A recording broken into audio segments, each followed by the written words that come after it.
hariho ibinini barundi bakunda kwita ngo Viagra. Viagra il faisait partie mu binini bita ma inhibiteur phosphodiesterate de type 5 ni Viagra, sildenafil, tadalafil ni vyinshi mugabo biri muri yo famille imwe.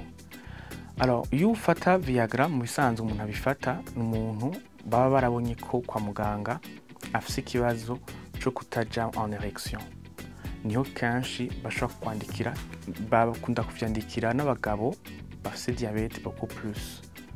Bafise diabete canke bafise problème ya erection, mais kenshi n'abantu baba bitwa ko bakuze. Ni gake ushobora gufata umuntu w'umusore akiri muto cane.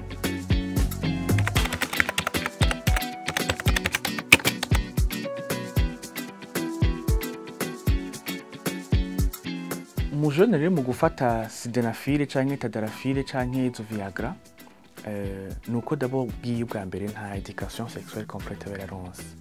Bwa kabiri ntaba yaronse accompagnement mu gihe ca puberté mu gihe ca adolescence. Nta kintu kimwe abafise nta makuru namwe abafise nta repère nimwe abafise musanzwe. Kubw'ivyo rero sasa niyo yatangura kumva ashaka gukora imibonano mpuzabitsina, ikintu ca mbere azorondera n'abagenzi. Abagenzi bazomubwira atari abagenzi amateleviziyo amatelefone arabimwigisha.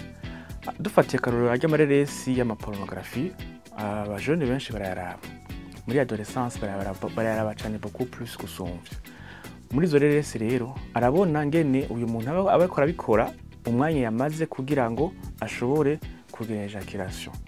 Rero umujene rero kinabarondera abashaka iyo performance uyu muntu yakwakinye reresi yariko arakora. Umunsi wa mbere abikora wewe aba yabonye yuko ata minota 2 canke amasegonda angaha yashikanye. Kubw'ivyo rero yamaze kumva yuko hari akantu gashobora kumufasha aca gakoresha. Ntiyaca avugenda kurondera za sildenafil, tadalafil, hanyuma akabona yuko ya performance yarondera vya bindi yigira kuri ya reresi nivyo bimushikiye bwa bundi karakora. Nico gituma ucusanga bagakoresha kenshi bakarondera kenshi kandi bagafata cyane.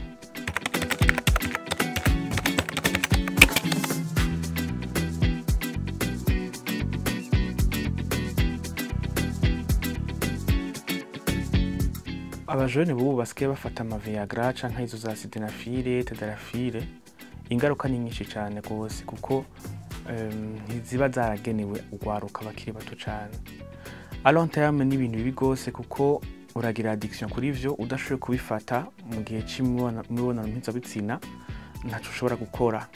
Hanyuma aussi arababifata kubera yuko avuga ati narabonye irya mbere ko vyamfashije reka nongereze dose, ugasanga arafashe bibiri canke ararengeje. Niho ushobora gusanga arabaye mare cardiaque cyangwa ugasanga aragize trouble ya erection iri prolongée ku buryo bigorana gose ko isubira kumera neza.